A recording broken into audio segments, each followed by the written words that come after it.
بسم اللہ الرحمن الرحیم۔ السلام علیکم۔ سونف کی چائے نزلہ زکام اور نظر کی کمزوری کے لیے سونف کی چائے نہایت عمدہ ہے۔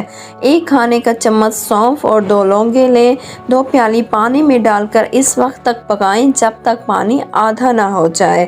اس میں چینی اور دودھ ملائیں اور صبح شام استعمال کریں۔ سیب کے چھلکوں کی چائے۔ سیب کے چھلکے جنہیں ہم عام طور پر ضائع کر دیتے ہیں، ان میں بھی قدرت نے غذائیت، لذت اور بے شمار فائدے رکھے ہیں۔ سیب کے چھلکوں کو ابلتے ہوئے پانی میں چند منٹ تک پکائیں۔ اس میں دودھ اور چینی یا پھر شہد اور لیموں کا رس ملا کر پئیں۔ یہ چائے جسمانی طور پر کمزور افراد اور بوڑھوں کے لیے حد درجہ صحت بخش ہے۔ ٹائفائڈ کی کمزوری دور کرنے کے لیے یہ کسی بھی صحت بخش چیز سے زیادہ بہتر ہے۔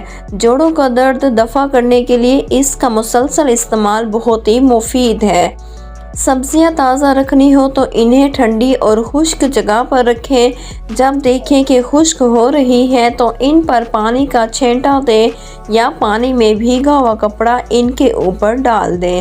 پتے والی سبزیاں جیسے پالک دن میں 2-3 دفعہ الٹ پلٹ دیں تاکہ گل نہ جائیں۔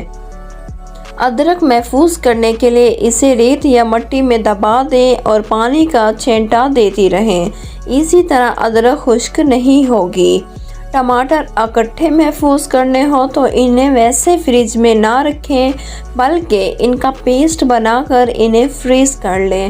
اسی طرح ٹماٹر کئی ماہ تک استعمال کیے جا سکتے ہیں۔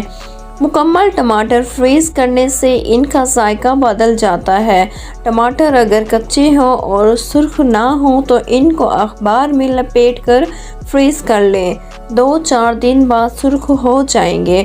ٹماٹر کا چھلکا اگر اتار کر استعمال کرنا ہو تو انہیں پانی میں کچھ دیر ابالیں پھر اتار لیں۔ شکریہ۔